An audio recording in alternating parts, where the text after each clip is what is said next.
He's here in OG, a series of bodies here, so you're assembled. You're happy with the team you got in terms of your coaching stuff? Is that going to be changed at all?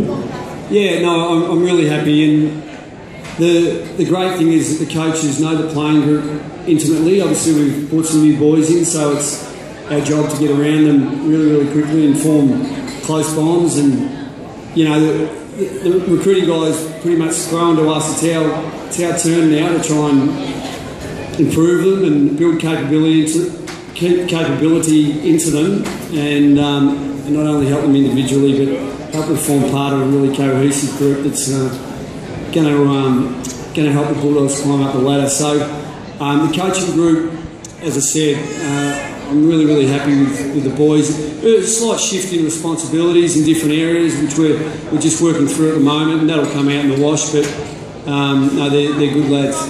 Do you have a mantra that you coach by? I did transcend into meditation once, and I had a mantra. Actually, it was at the Saints, and they convinced us that our mantra was unique to us. And there was a list of about 50, and we all walked out 2 days later, and we tested each other, and there was actually 4 mantras amongst the whole group, so they lied to us. But a mantra, no, not as such. I mean, there's lots of words, there's lots of, we talk about values and behaviours and culture, and, we'll go through some change.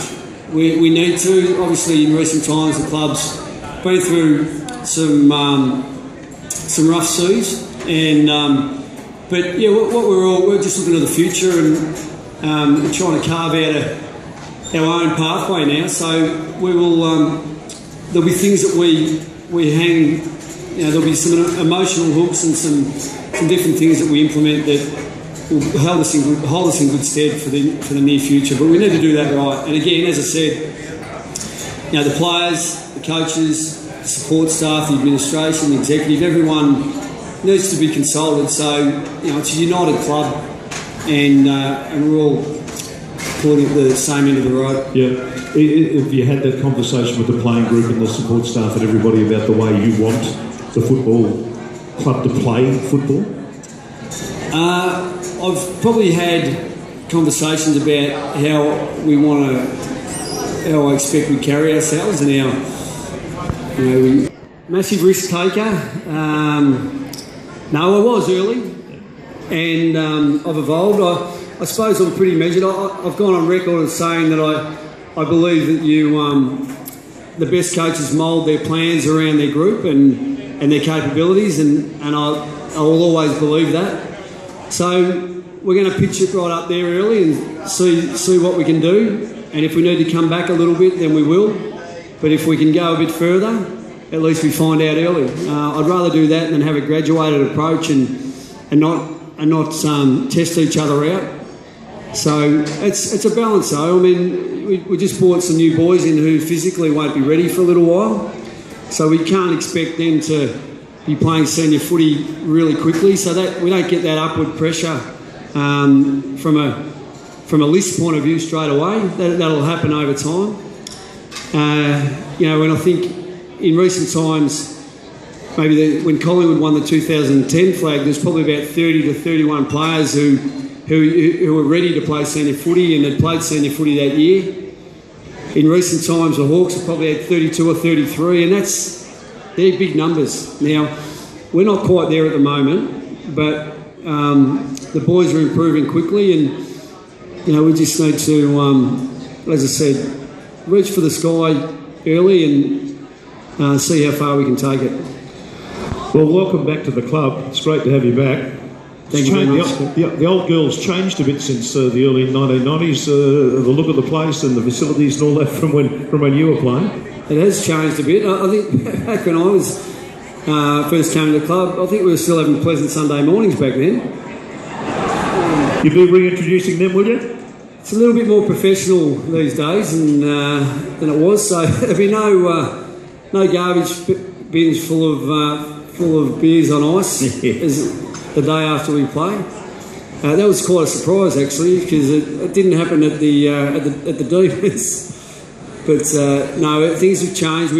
we've got to make the most of our facilities. There, some great things going on, and yeah, from a science point of view, we understand the bodies, but the coaches know the game. You know, the players come out. I mean, Gia's going to coach our forward line next year, and Gia's come out of the game.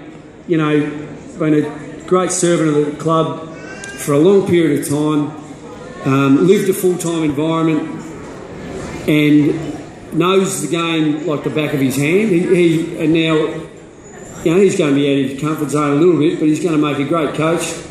But he's ready to teach it because he understands it.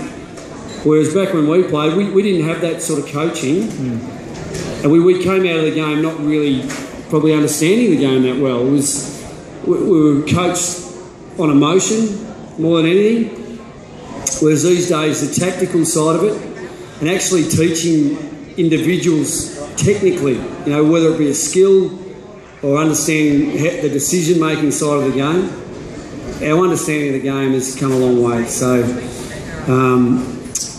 yeah, that's probably the main area. I think the coaching and the players understand the game. So you've got to be on your toes because they almost know the game better than what you do. It's like working for the tax office and the accountants all know the law better than you. Yeah. You got to stay on your toes. Are you an amalgam of all the people that coached you over the years? To a degree, but I think you probably learn a little bit mostly along the way what you don't want to be like. Yeah. You know, I take different things. John Norley was a great motivator. Stan Ells had a tremendous training day presence. Terry Wheeler was a uni lecturer and very sophisticated and really technical in his approach. And some of my reserves coaches were very good operators. And I'm leaving one or two out. But I was fortunate enough to be coached by the late, great Trevor Barker, who I idolised as a kid. Used to take speckies on mum and dad's bed and wear the number 1 with a long sleeve when I was about 5 years old. And he was the one who, for me, started that emotional journey and the love for the game, which I still have. It's given me a lot.